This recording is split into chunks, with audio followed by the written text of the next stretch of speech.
तो आज हम बात करते हैं सर्विसाइटिस। सर्विसाइटिस जो है इलेक्ट्रोहोम्योपैथी में सर्विसाइटिस को कैसे हम ठीक कर सकते हैं। इलेक्ट्रोहोम्योपैथी दवाई द्वारा कोई सर्विसाइटिस का रोगी आया है तो सबसे पहले तो हमें जानना पड़ेगा सर्विक्स को कि सर्विक्स, तो जब पढ़ोगे उसकी एनाटॉमी सर्विक्स की तो तुम्हें पता चलेगा कि सर्विक्स कहाँ है। अब उस सर्विक्स में क्या हो रहा है कि इन्फ्लामेशन ऑफ द सर्विक्स, और इसमें जो है उसी को हम सर्विसाइटिस कहते हैं। Inflammation and erosion of the cervix, cervical erosion. और इसमें जो है डिस्चार्ज होता है ज्यादा या कम, less, constant, usually consists to glary material like white egg but may be mucopurulent। ठीक, यानी कि इसमें जो डिस्चार्ज होता है वो कैसा होता है कि डिस्चार्ज इज मोर और लेस कांस्टेंट, माने ज्यादा हो या कम हो, कांस्टेंट तरीके से होगा। Usually consist of glairy material, उसमें क्या होगा, glairy material like the white of the egg, अंडे की जो सफेदी होती है। बट इट में बी म्यूकोपुरुलेंट, लेकिन ये क्या होगा, म्यूकोपुरुलेंट होता है। आरएस में अब इसमें जो है हम इलेक्ट्रोहोम्योपैथी में ट्रीटमेंट करते हैं तो हमने आपको जो तरीका बताया है, देखिए बीमारी तो इलेक्ट्रोहोम्योपैथी में मानी नहीं गई है कि बीमारी कोई है। इलेक्ट्रोहोम्योपैथी में जो डिजीज का परिभाषा है वो बताया गया है अपने सिद्धांतानुसार कि variation of the leaf and blood, रक्त और रस में परिवर्तन ही रोग है। अगर उस रक्त और रस के परिवर्तन को दूर कर दिया जाए वही हमारी चिकित्सा है इलेक्ट्रोहोम्योपैथी में। अब लेकिन हमें इस कार्य को करना पड़ता है। ठीक, जैसे मान लो कि स्विच से हमें बटन दबा देना लाइट जलेगा, ये तो परिभाष हो गया ना कहने के लिए कि भाई हवाई जहाज चालू कर दिए, उड़ा दिए, लेकिन वो उड़ेगा कैसे, ये चीज हमें जानना है। तो हमें मान लो आर्टिस्ट को दवाई पढ़ लिए, बीमारी पढ़ लिए, लेकिन अब उसको प्रयोग कैसे करना है ये जब तक नहीं आएगा तो आप इलेक्ट्रोहोम्योपैथी में कैसे सफल हो सकते हैं, नहीं सफल हो सकते हैं। ये आपको आएगा तो ही सफल होंगे, तो ही काम कर सकते हैं। ठीक है, तो इसलिए मैंने मेहनत करके इन चीजों को खोजा। ठीक, क्योंकि मुझे भी समस्या होती थी कि किताबों को पढ़िए, उसमें दवाई लिखा हुआ है, ये दवाई ये बीमारी हो दीजिए। ठीक, मान लो बीमारी नहीं ठीक हुआ तो फिर सब अंगद की दवाई सब कुछ लिखा हुआ है, सब कुछ है किताबों में, लेकिन आखिर उसको एप्लीकेशन कैसे करेंगे, चाहे उसकी मात्रा निर्धारण कैसे करेंगे, ये बहुत बड़ी समस्याएं थी। तो विगत समयों में हम लोगों ने इसको एक सिस्टमेटिक बनाने की कोशिश की ताकि आपके पास सिस्टमेटिक ये चीजें पहुंचे। ठीक है, कि सिस्टमेटिक ये चीजें जब होंगी आपके पास तो आप खुद से कर पाएंगे। इसलिए हमारे ग्रुप का जो उद्देश्य है वो सिलेक्शन ऑफ रेमेडी सिखाना है, ना कि फार्मूला बताना है। समझ गए? तो जो यहाँ जुड़ेगा उसको चिकित्सा करना आ जाएगा धीरे धीरे। बाकी जो फार्मूला बेस हैं तो वो फार्मूला ही बेस रहेंगे। तो इसमें मेन क्या है, सिम्टम्स क्या आता है, डिस्चार्ज। पहला सिम्टम्स क्या होगा, डिस्चार्ज। ठीक है, डिस्चार्ज होगा सिम्टम्स, और मे बी इंक्लूड, और इसमें क्या हो सकता है, पैकेज हो सकता है। पैकेज यानी कि कमर में दर्द होगा इस महिला को, इस रोगी को, पेल्विक या लोअर एब्डोमिनल पेन, पेल्विक और लोअर एब्डोमिनल पेन, ठीक है। pelvic are the there is the lower abdominal pain or the pelvic pain, dyspareunia, infertility, frequency of the micturition, infertility भी इससे हो सकती है, infertility, ठीक, frequent micturition यानी कि बार बार पेशाब होना, फ्रीक्वेंट मिक्सचुरेशन, मेलाइज, सुस्ती रहेगी, मेलाइज, इस रोगी में क्या मिलेगा, सुस्ती, इरोजन ऑफ द सर्विक्स में slight bleeding in the pregnant women, ठीक, वहां पे सर्विक्स में इरोजन होने से क्या हो सकता है कि ब्लीडिंग हो सकती है in pregnant women, but non-pregnant bleeding is suspicious to malignant change, ठीक, यानी कि प्रेगनेंसी है तो मे भी इरोजन की वजह से ब्लीडिंग हो सकती है, लेकिन यही ब्लीडिंग किसी नॉन प्रेग्नेंट में ब्लीडिंग हो रही है तो दैट में बी अवेयर टू दैट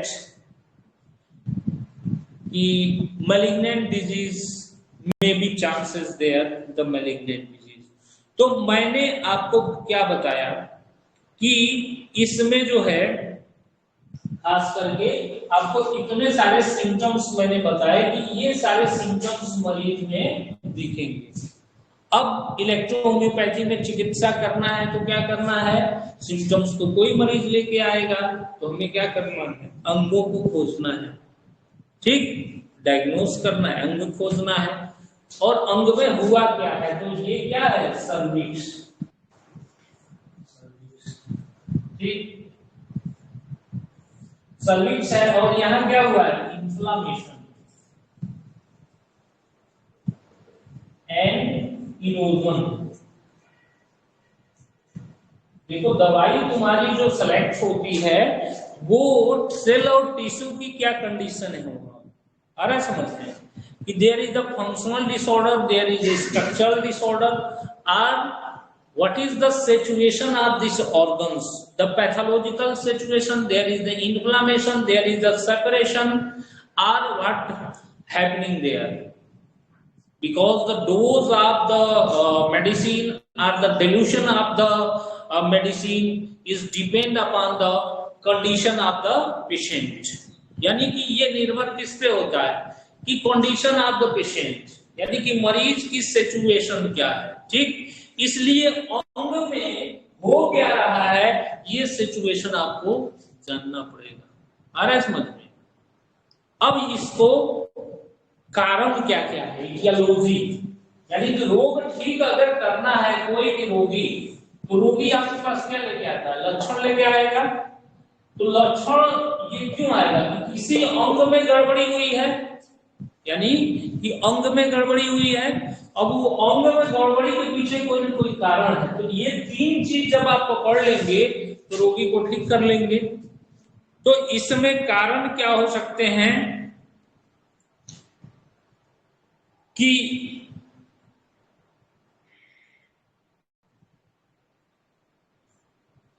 पहला कारण जो है इन्फेक्शन, ठीक, संक्रमण, chronic infection of the cervix, chronic infection of cervix, कोई पुराना इन्फेक्शन हो सर्विक्स का, ठीक, जिसके कारण ये सर्विसाइटिस हो रहा है। क्रॉनिक गोनोरिया में कॉज, क्रॉनिक गोनोरिया किसी को हुआ है, gonorrhoea is a disease, chronic gonorrhoea, chronic gonorrhoea के वजह से, और इरोजन ऑफ द सर्विक्स में भी congenital due to persistent are the columnar epithelium and portio vaginalis. ये अगर इरोजन है वहां पे सर्विक्स में, दैट में भी कॉन्जेनाइटल, ये कॉन्जेनाइटल भी हो सकता है, ठीक है। अब इसको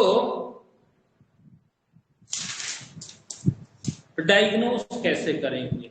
मान लो इसको डायग्नोसिस करना है, कैसे जानोगे कि ये सर्विसाइटिस ही है, क्योंकि हर बीमारी में ऐसे डिस्चार्ज हो रहे हैं, तो डायग्नोसिस महत्वपूर्ण है। तो डायग्नोसिस मींस कि पहला इलेक्ट्रोहोम्योपैथी में जो डायग्नोसिस है, तो फर्स्ट इज द एडोलॉजी, जो हम लोग यूज करते हैं electrohomeopathy, the patient the constitution and the organic disorder, अंगों की स्थितियों को जानने के लिए हम जो है अपना, हमारा अपना है। बट आप द मॉडर्न टेक्नोलॉजी,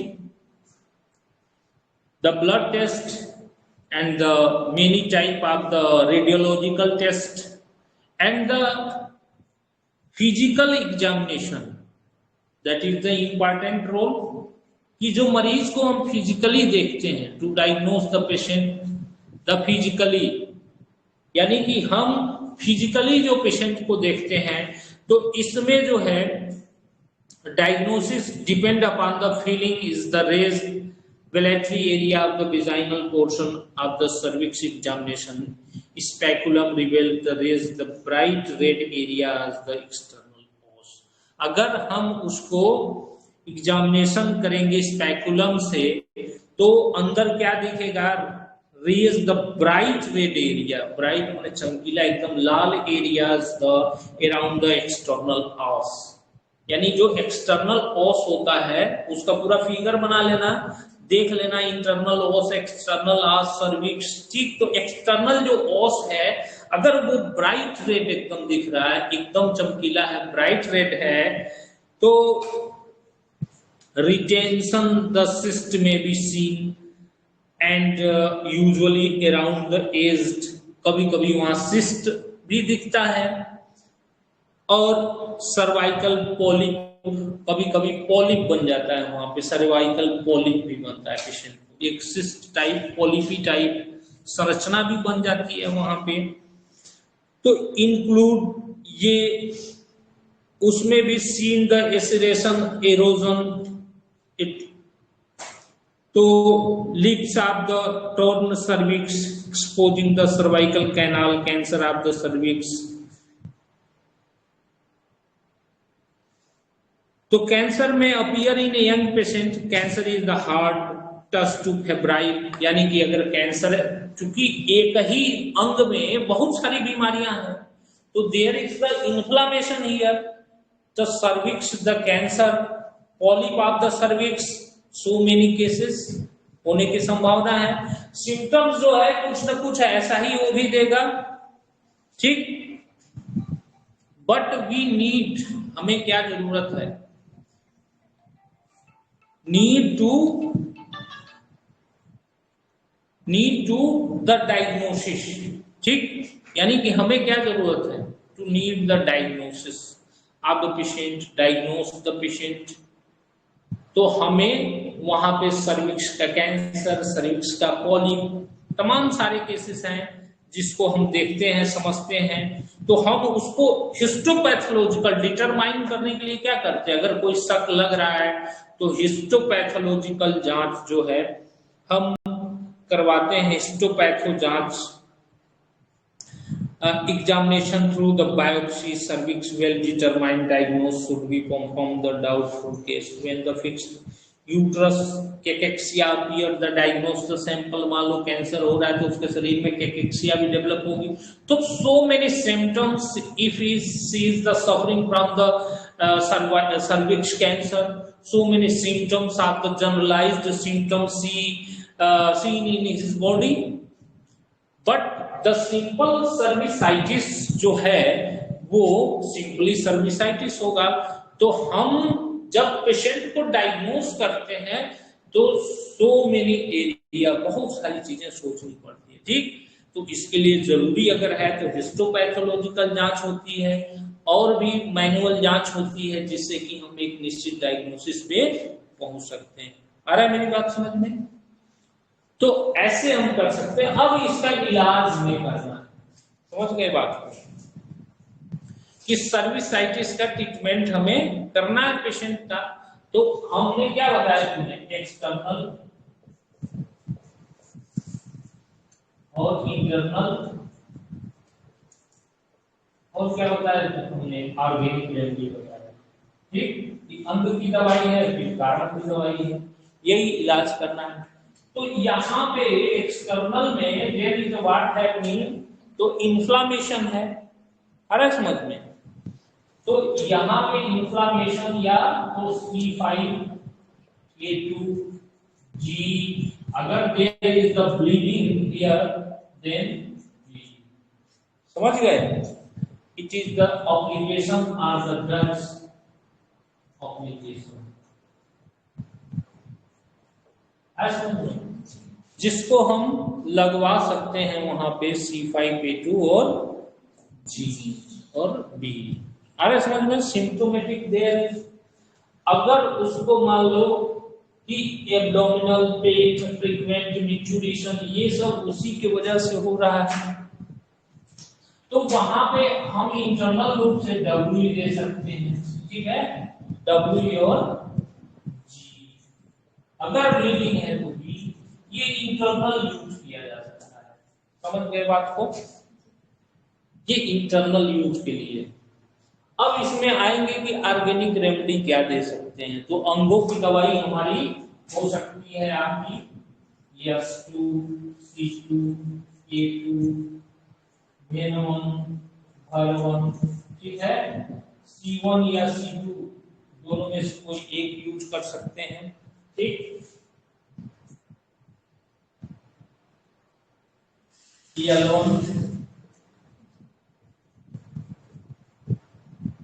तो ये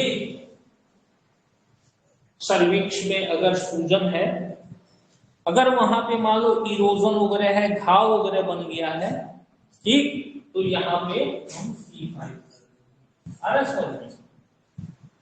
अगर इरोजन वगैरह या घाव वगैरह बना हुआ है तो C5 कर सकते हैं, नहीं तो C1 या C2 दे सकते हैं। The dilution of the medicine depend upon the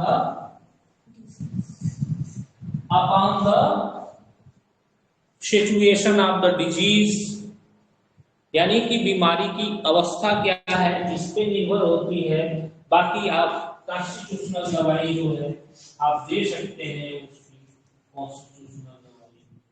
बाकी डिटेल जानकारी के लिए आप हमारे 2 क्लासेस, जितने भी लोग हमारे YouTube चैनल को देख रहे हैं, आपके लिए हमने लाया है अपने मेडिकल इंस्टीट्यूट से basic electrohomeopathic training program and advance electrohomeopathic training programme.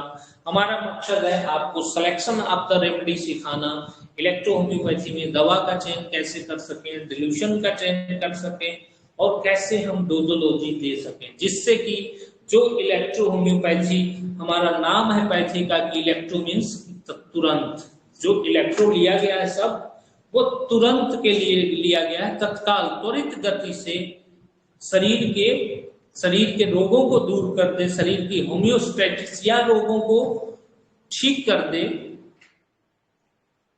ऐसी चिकित्सा पद्धति है हमारी। तो ऐसे कैसे इसमें हम काम कर सकते हैं, तो इसलिए हम सबके लिए लेकर के आए हैं बेसिक एंड एडवांस। अगर आप कहीं से भी पढ़ाई किए हुए हैं, नहीं कर पा रहे हैं इलेक्ट्रो होम्योपैथी, तो जरूर हमारे जुड़े संस्थान से और आप इलेक्ट्रो होम्योपैथी सीखें। मात्र 3 महीने के कोर्स में आप इलेक्ट्रो होम्योपैथी करना शुरू कर देंगे। आप कहीं से कोर्स किए हुए हों तो ना और आप ना कर पा रहे हों तो आप हमारे संस्थान से जुड़ सकते हैं इलेक्ट्रो होम्योपैथी सीखने के लिए। हमने इसलिए 2 तरह की कोर्स डिजाइन की है, बेसिक और एडवांस, और 100% आप सिलेक्शन ऑफ रेमेडी हमारे इस कोर्स से सीख सकते हैं। जैसा कि काफी सारे लोगों ने यहाँ पे हमारा कोर्स करके और सीखा है इलेक्ट्रो होम्योपैथी। तो ये रही चिकित्सा आपकी सर्विसाइटिस की, जिसकी चिकित्सा आप कर सकते हैं और जिससे हम लाभ ले सकते हैं।